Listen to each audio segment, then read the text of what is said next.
Hi, everyone. I'd like to welcome you all here today.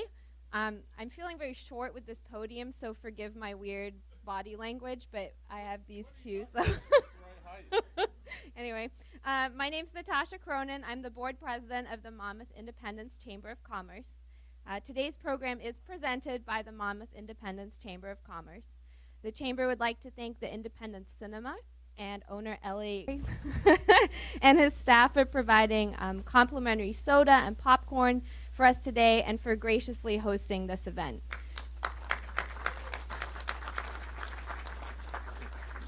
The Chamber would also like to thank both Mayor John McCardle and Mayor John Oberst for participating in this annual tradition. I'd also like to recognize a few folks with us here today. Please allow me to present the 2014 Monmouth Independence Chamber of Commerce board members. If you're present, could you please stand and be recognized?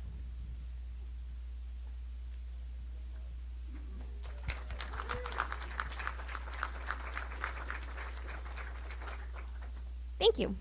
We're also lucky and fortunate to have two of our Polk County commissioners here today, so thank you to Mike Ainsworth and Jennifer Wheeler for joining us here.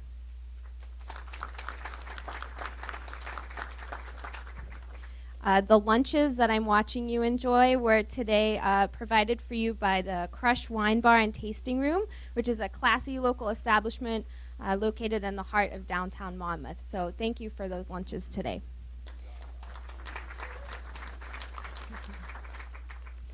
One housekeeping note for you. As you entered today, you were given a note card if you wanted it. That is for you to write a question on. That question can be for either one or both of the mayors. Once I'm done talking to you, I'll come and collect them. So if you have a note card, pass it to either aisle and I'll come and get those. And then at the end of the speeches, we'll do a Q&A and I'll read the questions that we have time for.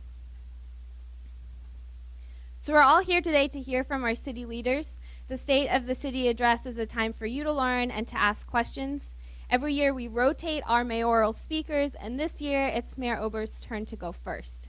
But before I introduce the mayor, I would like to recognize the city council members from the city of Monmouth. If you are in attendance, please stand and be recognized. Okay.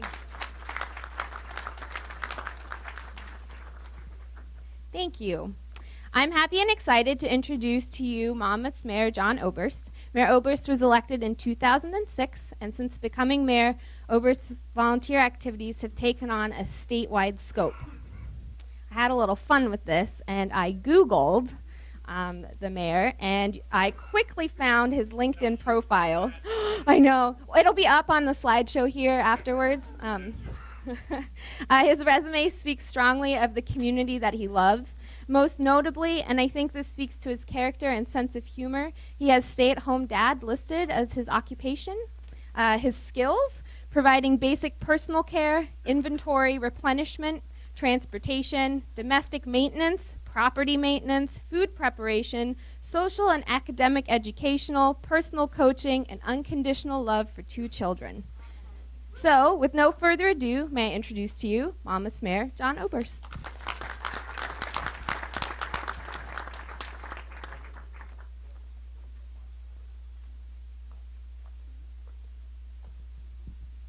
"17 pages this year. Big typeface. That way I can actually see it. Welcome, everyone. I hope everyone had a nice lunch. I was going to mention Josh's contribution to the day, but I got beaten to it. Nice little box lunch today. The state of the city of Monmouth continues to be strong. From careful maintenance of finance to grants sought and awarded, from numerous projects completed to a healthy and growing business community, Monmouth is a thriving, dynamic city, truly beginning to grow into its potential. During my first State of the City address, I noted that Monmouth has 4 distinct advantages. We have a top-notch 4-year university. We have our own electric utility, a world-class telecommunications company that we share with Independence, and our U.S. highway. With the exception of Minnet, those advantages have been in place for generations. For long-forgotten reasons, however, we haven't always made the best use of those advantages. Those times have passed. The elected and appointed leaders of Monmouth are dedicated to the responsible, measured growth and development of our city. We know that careful fiscal stewardship will leave us in a position to quickly respond to opportunities as they arise. We're committed to continuing to enhance our commercial sector because we understand that a beautiful, thriving downtown will bring additional commercial and even industrial development. We're confident that our attention to quality of life amenities in our neighborhoods will help Monmouth remain the livable, desirable, safe community that it is. Over the past 5 years, Monmouth has completed more significant projects than in the previous 30 years combined. Not long ago, I created a list of those policy changes, infrastructure improvements, and property transactions we've completed during my time as mayor. When I told Manager McClure about that list, he immediately guessed it was along my arm. Close. Some items on the list, such as our updated garbage system, were accomplished in concert with Independence. Other items are Monmouth's successes alone. In either case, all the citizens of this combined community have gained something. As I've noted many times, each city's successes benefit everyone in Monmouth and Independence. From the community's perspective, some of the greatest successes are those that we share. Without a doubt, the shining star of cooperation is MyNet. When the nation's telecom companies rebuffed our two cities' requests for broadband internet, Monmouth responded by constructing a fiber backbone connecting Western Oregon University, the school district, and the two city halls, and dual redundant links to the outside world. When that backbone was ready, the two cities came together to create MyNet, still one of only a handful of gigabit internet providers in America. MyNet is truly hitting its stride. Every month brings a new record in terms of customers served and revenue generated. MyNet's latest projections show it able to cover all expenses, including debt payments, within the next year or two. Recent work with the State of Oregon's broadband initiative helped us focus on what a truly unique resource we have built and on the positive impact it could have not only for our current citizens, but also in attracting employers here. I can't stress enough how important MyNet is to the future of these two cities. We have complete control of our link to the 21st century economy. We don't depend on anyone else for the quality or speed of that link. Our educational institutions and their students have access to the world's knowledge base. Our businesses and industries can connect seamlessly with their customers and suppliers. Because we chose to build a fiber to the premises system, we are positioned to adapt easily to future technologies. We have all of those benefits, plus the availability of 1 gigabit per second internet service. There isn't another community in Oregon, and indeed very few in the nation, that can say that. And by the way, I was curious about what a gigabit per second link really means. So I called my resident experts at MyNet. Manager Don Patton replied pretty darn fast. That's why they keep him in his office managing and out of the server room. Resident techie Jason Kistler, on the other hand, offered some more concrete measures. At a gigabit per second, you could download a full HD digital movie in under 2 minutes. You could download your new copy of Windows from Microsoft in just over 30 seconds. A full color ebook in under a second. This speech in 4 milliseconds. That gives me an idea. I'd like to shift gears now and direct your attention to some of Monmouth's many projects, some completed, a few still in the works, beginning with the Monmouth Senior Center. The senior citizens of both cities depend on the Senior Center for an array of services, from Meals on Wheels to wellness classes, from help with taxes to help with a cranky computer. The center's outgrown its available space as seniors from across the county join the programs there. And we're all aware of the coming increase in the senior population as the baby boomers start to hit that milestone. We had an addition to that center designed, but unfortunately it came in with a princely price tag of almost $1 million. After an extensive redesign project, the price tag for an only marginally smaller addition has dropped to $300,000. The seniors have raised $100,000 of that themselves, one steaming bowl of soup and one delicious slice of pie at a time. I hope folks get a chance to go to Soup and Pie. It's always a fun event. The city of Monmouth has pledged an additional $100,000, and we are currently seeking grants for the last portion of the funding. We hope to see construction begin sometime in the next year or so. Madrona Park, Monmouth's largest, began its life as a stormwater retention area. Our Parks Board and City Council have long had the vision of making it much more than that. We've made a scattering of improvements over the years, but our 2010 Parks Master Plan laid the blueprint for the entire park. Last year, Monmouth sought and was awarded grants totaling $420,000 for this project. These grants will enable us to add real bathrooms to this park, finally, and to develop the long-planned arboretum and perimeter walking trail. The center portion of the park will feature fields for youth soccer and baseball, addressing the need for increased capacity in the community for both sports. Construction will begin this spring, and the park will be completed this year. The Monmouth Recreational Park, just off the S-curves, has remained relatively undeveloped through its life. But not long ago, a pack of dog lovers approached the city to request a portion of that land be developed as a dog park. There were concerns about both the accessibility and wintertime water retention at the site, but we worked out solutions to both. Monmouth now offers the community a handicapped accessible dog park with drainage in place to keep it usable year-round.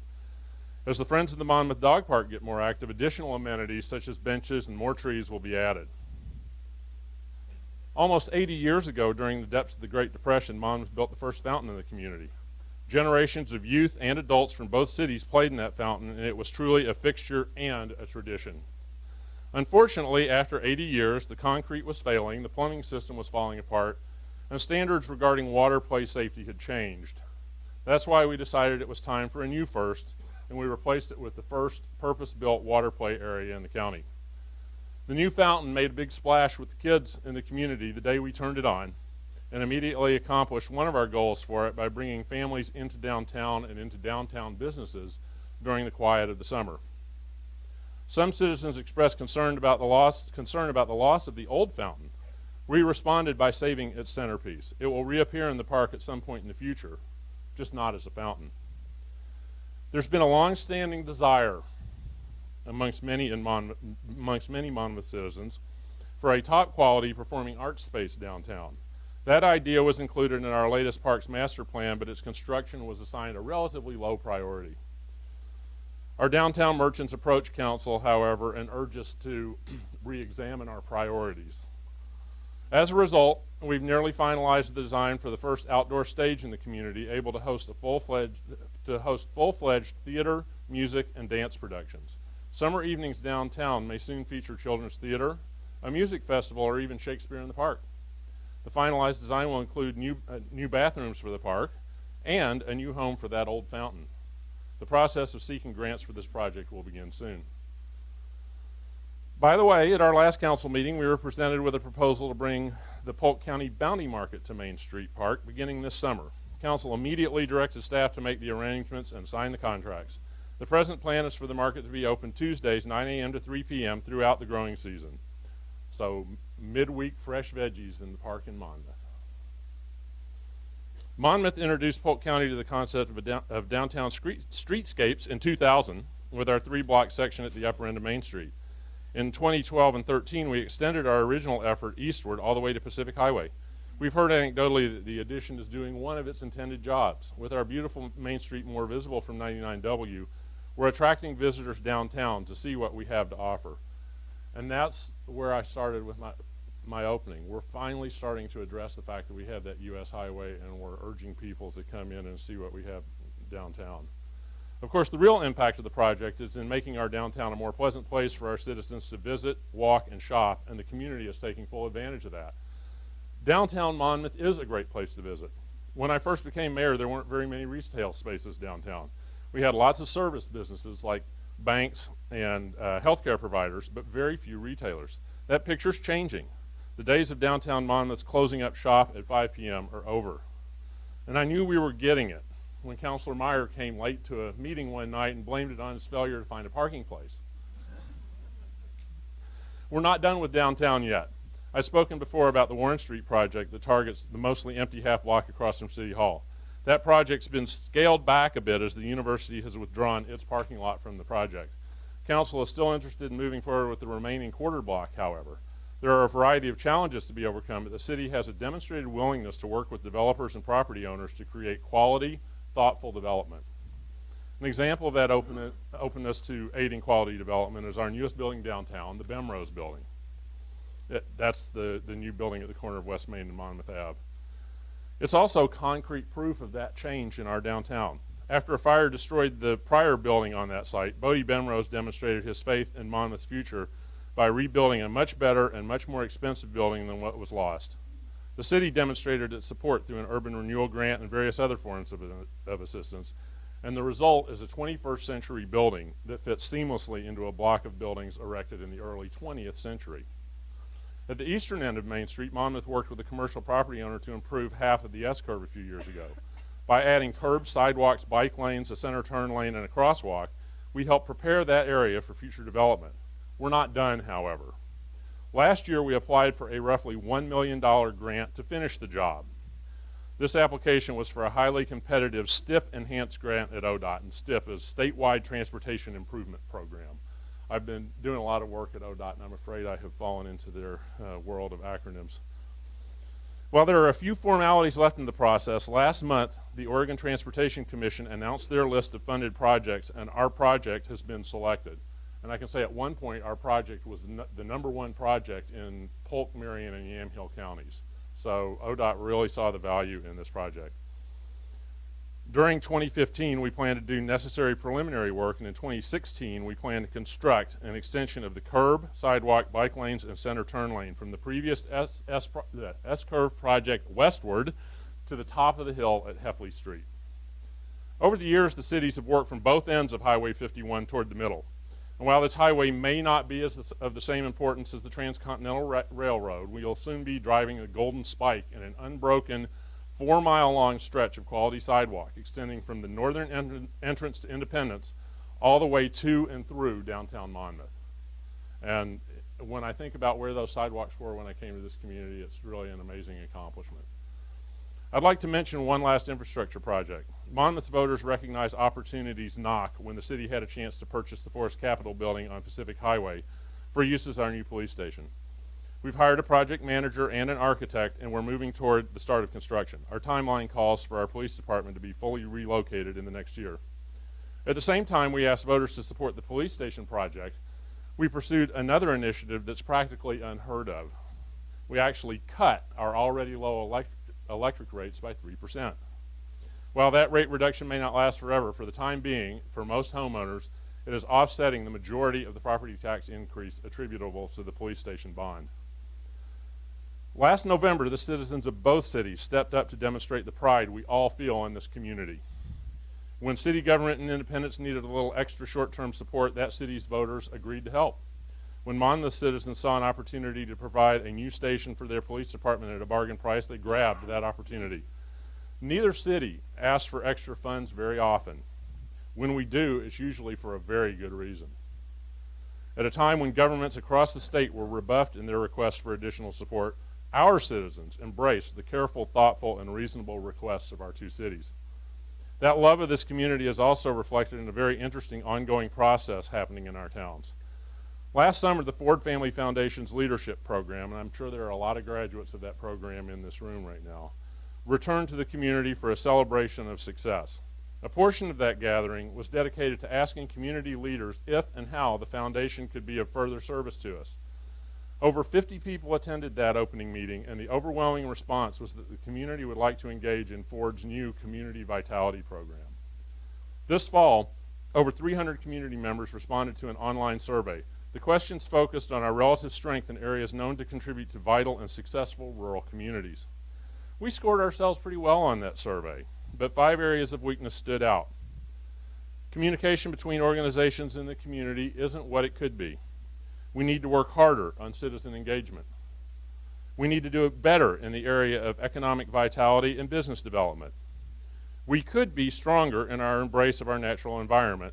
And finally, across the community, we seem to lack a shared vision of where we are headed. And let me make this clear, this is not talking about the city governments. This is community members' perception of the community as a whole. 2 weeks ago, we had a follow-up gathering at Western Oregon University. Over 50 local leaders gathered to discuss these findings and to select the areas to build a community vitality effort around. The group voted overwhelmingly to focus on 2 of the factors I mentioned, to build improved communication within the community and to work toward a community-wide shared vision. There's much more work to be done, but the enthusiasm and strong support for these goals shown by a broad cross-section of community leaders as a reflection of the passion we all share for making these two cities a more vital community, a better and more functional place to live, to do business, and to raise a family. I want to thank the Chamber of Commerce for hosting this event and the Independence Cinema for use of this beautiful facility. I'd like to point out that the new and improved WIMPEG is recording this event for later replay on MyNet. Our newest recruit behind the camera is a senior at the high school who's completing his senior project. And I know Rod Killen is always looking for volunteers and new subjects to shoot, so if you have any ideas or if you want to get involved, contact him. And then to close today, I want to state firmly that project by project, success after success, Monmouth is moving forward. We're taking advantage of our assets as never before. We have a thoughtful council and a skilled, dedicated staff. We've prepared our infrastructure for the future, and we're attending to our citizens' quality of life. The state of the city of Monmouth continues to be excellent, and we've built an incredibly strong foundation for continued success. And that's all I have.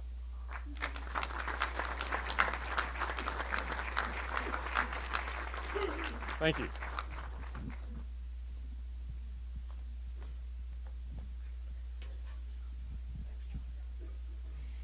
Thank you, Mayor Oberst. Remember, if you do have any questions, to write them on your cards, and you can pass them to the aisles. And if I'm not there, you can just set them on the ground, and I'll come collect them.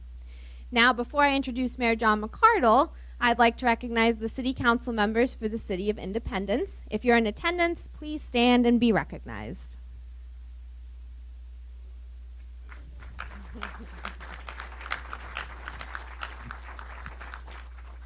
Thank you. Now it's my turn to introduce Independence Mayor John McCardle. Mayor McCardle always speaks to the can-do attitude of our community. It is a characteristic that applies to him as well. He was elected in 1998, and although he didn't have a chance to participate in the boycotted 1980s Moscow Olympics, he has become the champion of independence. McCardle's energy, enthusiasm, and can-do spirit is known not only to the city, but throughout the region and the state. It's my pleasure to introduce Mayor John McCardle.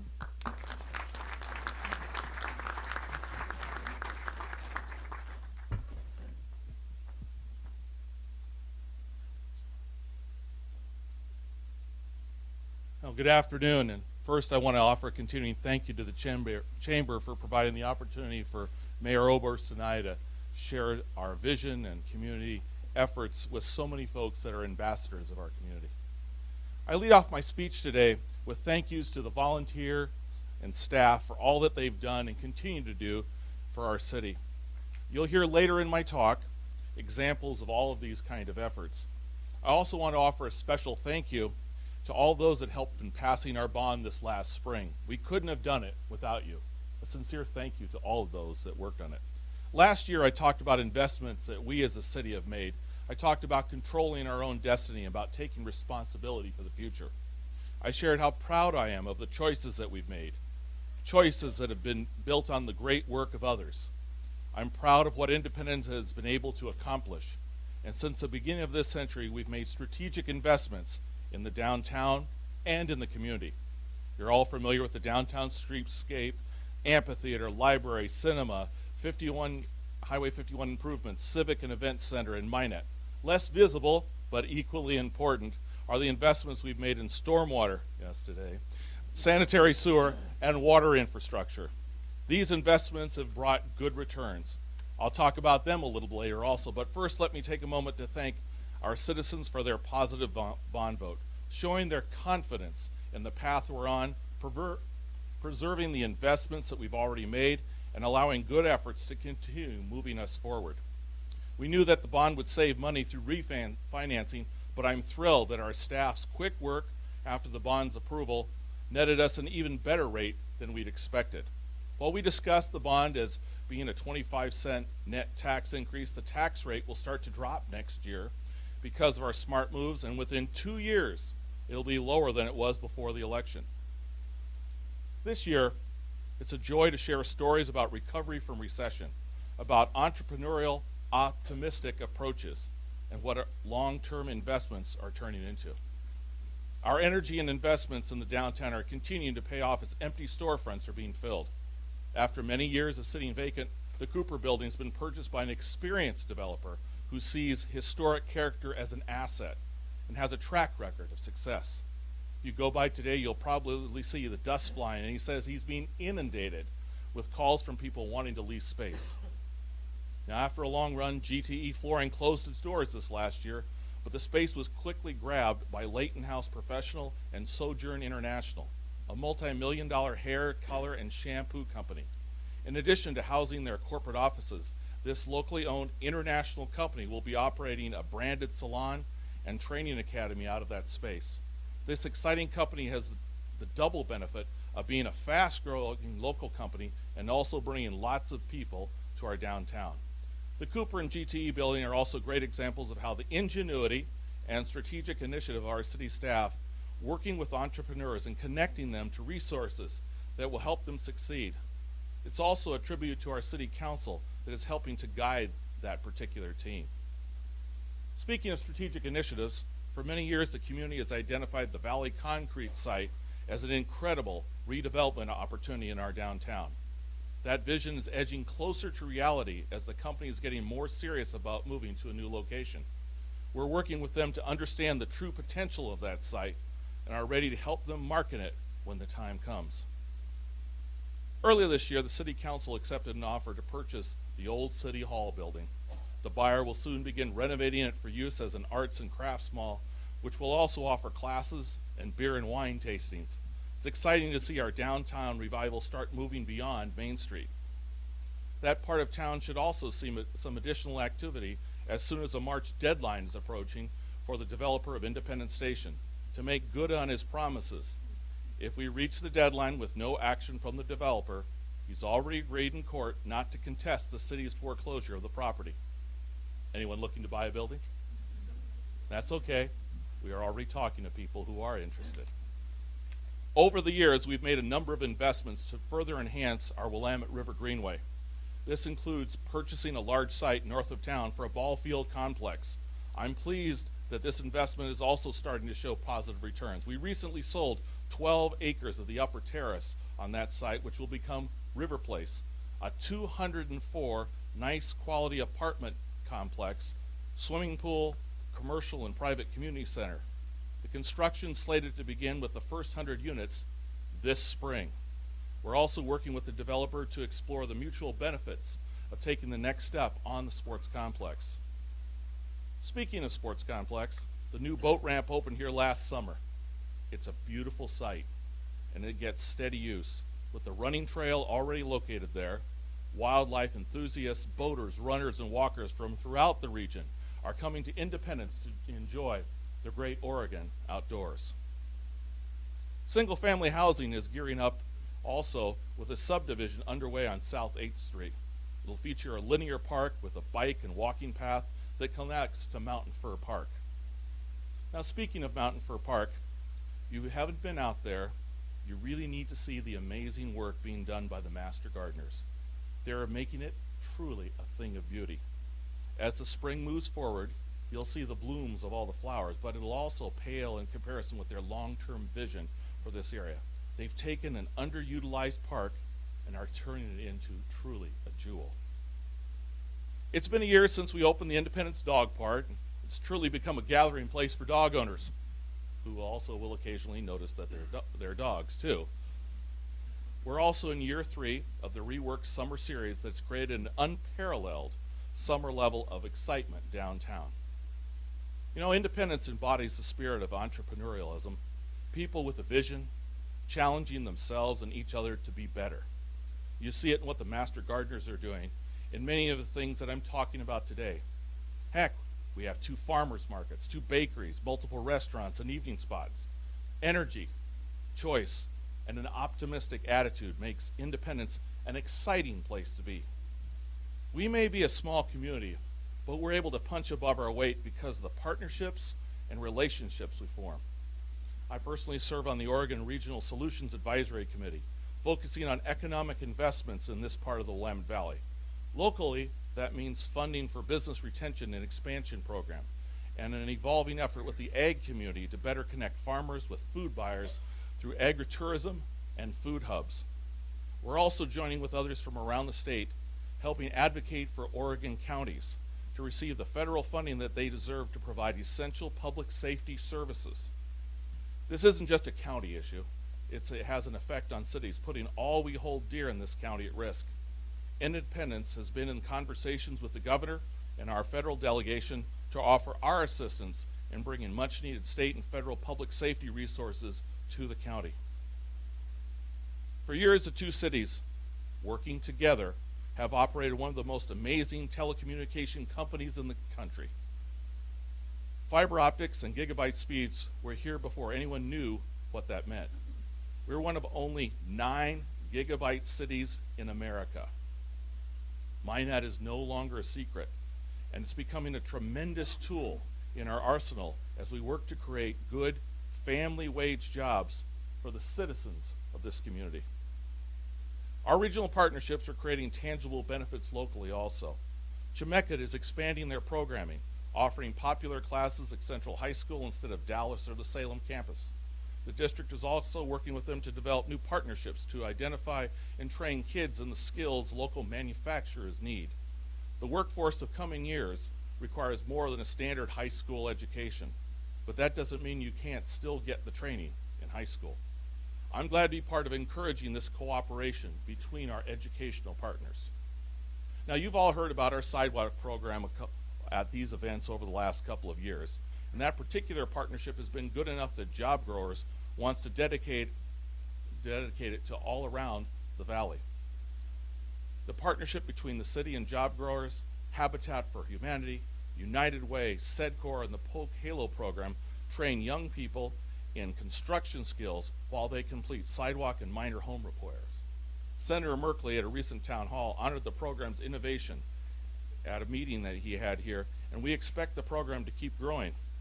It's a great example of partnerships that help everyone achieve their goals.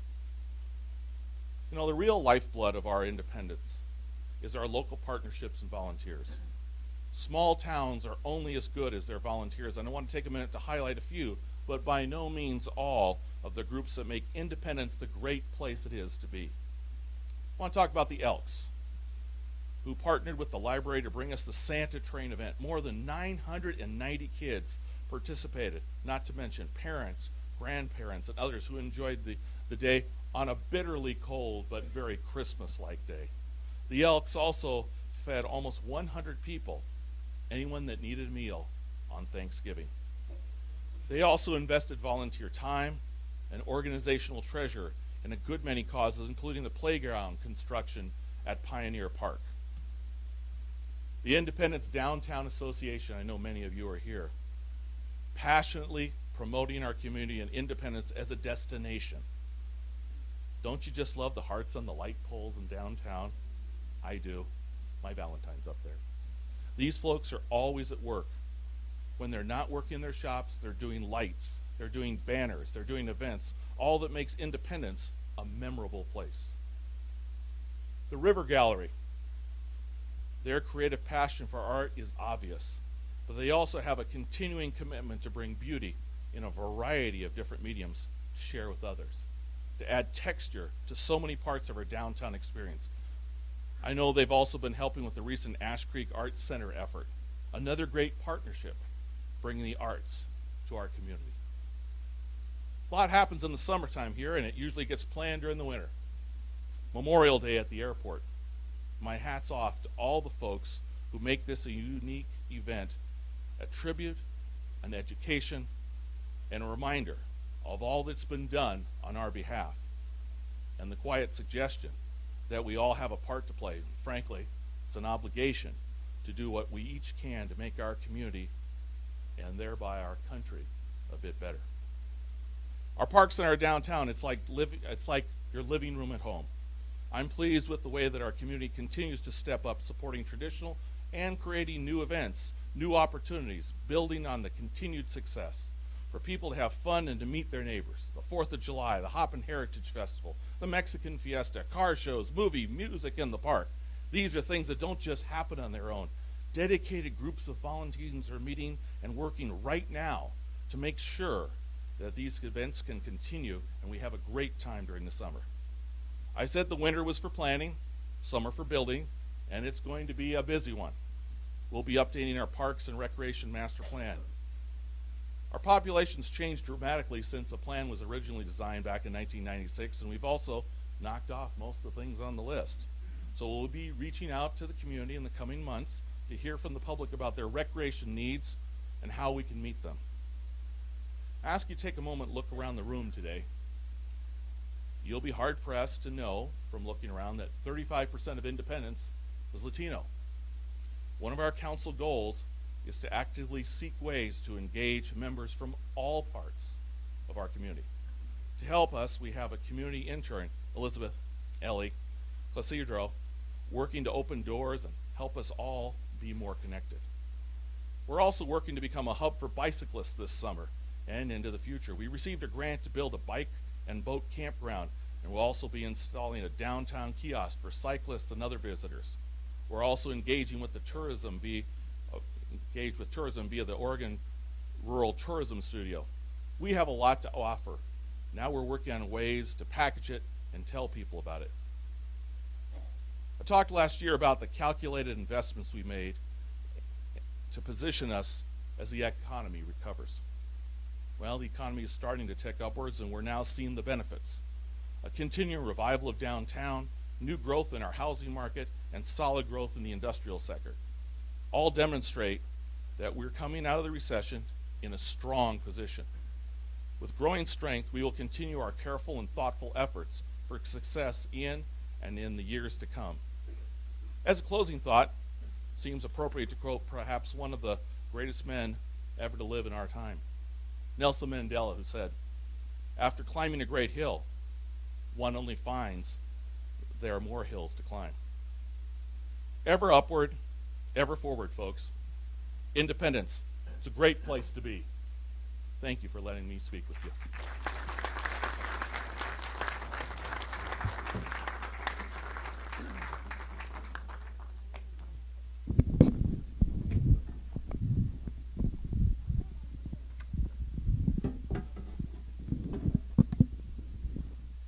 The first one's for you. I know. Someone would just like an update on the Warren Street project.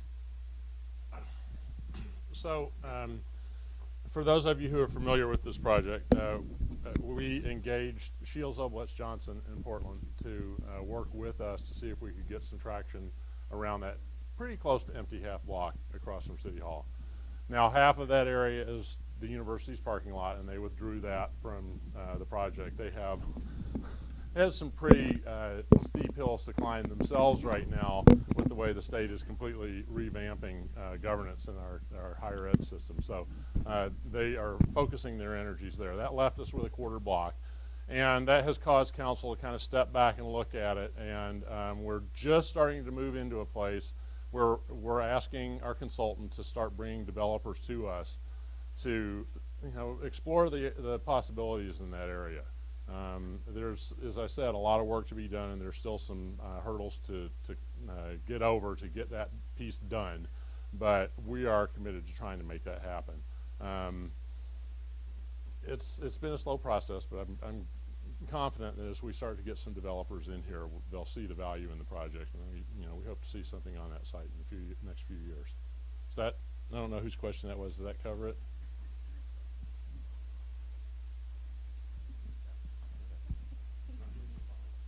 All right, next one's for you. Well, for both of you, really. The question says, I live outside of the city limits. How can I work with city council and local planning department? Come talk to us. What he said. One of the things that we're really proud of is that we have an open door, that people can come in and talk to us about all sorts of different things. While we only control what's inside the city limits, we work with people on all sorts of different projects, and we're happy to visit with you about issues that you have, thoughts that you have, and what you need doing. We're about providing customer service to the people in our region. John? And the question, I'm sort of trying to reach into some layers here. If you are outside of city limits and inside the urban growth boundary, we have this wonderful statewide land use planning system that means there are some constraints on what you can do with that property. If you're outside the urban growth boundary, That is a whole nother story. So in either case, though, come talk to our planning departments and find out what options are available to you. So. I only have one more. Speak now. Well, right now, or forever hold your peace. Okay. Last one's for you. Okay. It's in regards to parking downtown, and particularly where students maybe should park. And so this person would like to know if there's a plan to improve parking for businesses on Main Street.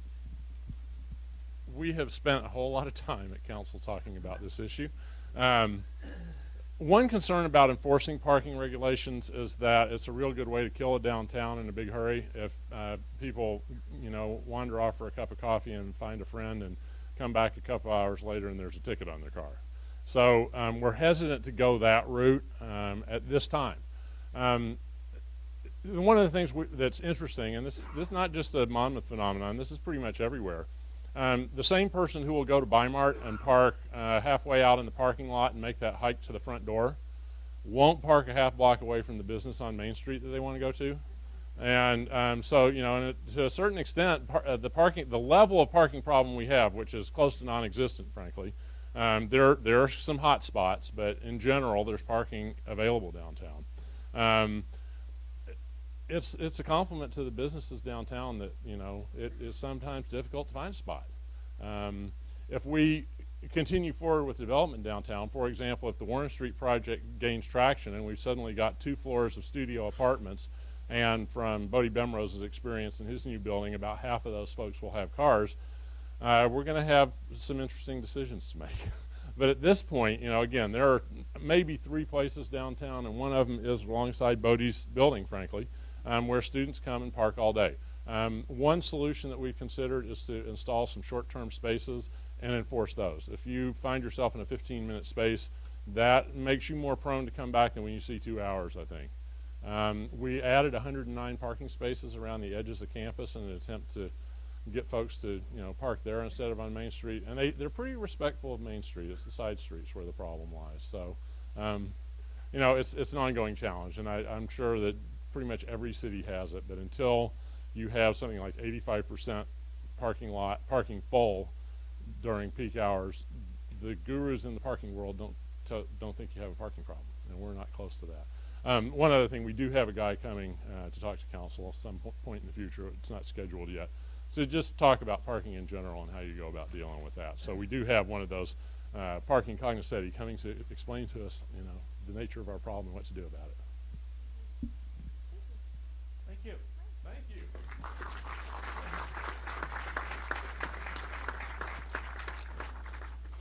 Hearing from our mayors at the State of the City's address is a wonderful annual tradition. I hope you all learned something new and feel inspired to live in such a vibrant community. Before we bring today's State of the City's address to a close and begin our networking opportunities, I'd like to take this opportunity to tell you about a few things the Monmouth Independence Chamber of Commerce has planned for you in 2014. Our annual Community Awards Banquet is coming up March 14th. The board of the Chamber has worked hard to rethink this annual event. We are thrilled to introduce a new nominating process. All nominations and voting is now open to the public. Just visit the Chamber's website, place your votes for the businesses, people, and organizations you value most in our community. We've also changed the venue this year.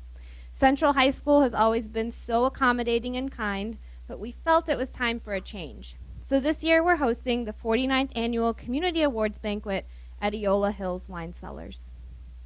We also have some of our favorite events coming back this year. We'll be hosting another crawl, and instead of 1 bingo event, we'll be hosting 3. The Chamber is working very hard to promote your business to the local community and to our neighboring communities. Remember to check our website and Facebook page for any and all Chamber happenings. The website has a wonderful community calendar that all of you should take advantage of. You don't have to be a Chamber member, and if you'd like to list an event for your business or organization, it's super easy to post that event to inform the public about what you have planned. The next Chamber event will be the Chamber After Hours Mixer on February 20th, and it will be at Chase Bar and Grill. Again, I would like to thank both the mayors for joining us today And thank you again to the Independent Cinema for hosting us. Lastly, and very importantly, I'd like to personally thank Jean Love, our Monmouth Independence Chamber of Commerce Executive Director. She works hard and tirelessly to bring the board's vision into reality and was an integral part in making today's event happen and run smoothly.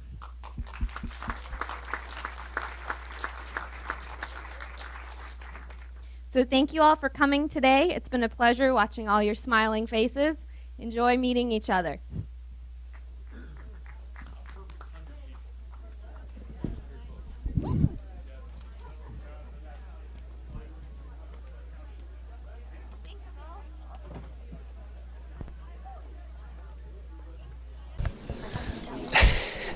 Okay.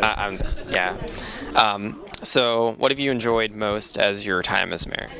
I think the most enjoyable aspect of this has been getting out and meeting the citizens of the community, but also being involved and having the opportunity to travel around the state and meet mayors from other cities and city councilors from other cities, learn what other folks are up to. I'm a real firm believer in lifelong learning, and this has been 7 years of really intense learning for me. So it's been a very enjoyable time.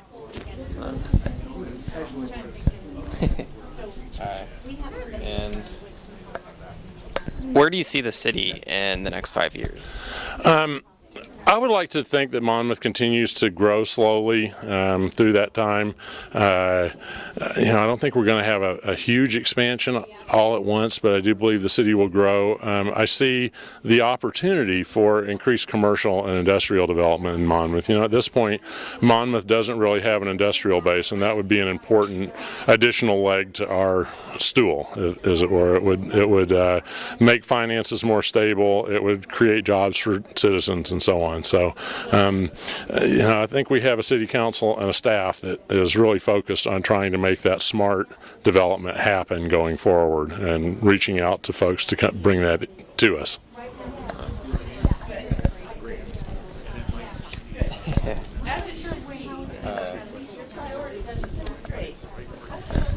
So, Valentine's Day is coming up. Yes, so, how much has your wife influenced or helped you in your time as being the mayor? She's been a huge help. If for no other reason than every other Tuesday I'm gone from 7 until who knows when. And but there are times in any job where you're pulling your hair out and things aren't going the way you want it to go, and she's always been there to just kind of steady things down and remind me, take the long-term view and everything will be okay. So I guess the bottom line is supportive in lots and lots of ways, and just helps me stay focused and so on. So yeah.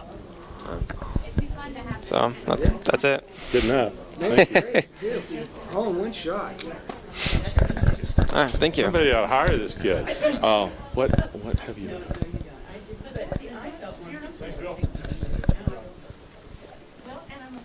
Okay. John, this is Josh. Oh, hi. John McCardle. How are Nice you? to meet you. He's the senior. I'm glad you're doing this. Yeah. This is great. Okay, I'm ready to go whenever you like to. So let me double check on this. Alright. So what have you enjoyed most as your time? Hold on. Yeah, that's okay. Just Josh talking, take 2. So what have you enjoyed most in your time as being the mayor? The thing I've enjoyed most about being mayor is the energy that is coming out of the community in helping move projects forward, and helping people move forward with their business, and helping our city projects and the plans that we've had, and helping marshal the energy that exists in Independence to make things happen. And that's what's really fun. It's not one particular project. It's a whole concept of energy, can-do spirit, and a positive attitude about the world and making things happen. And that's what's really the most exciting thing as being mayor, is being part of making all that happen.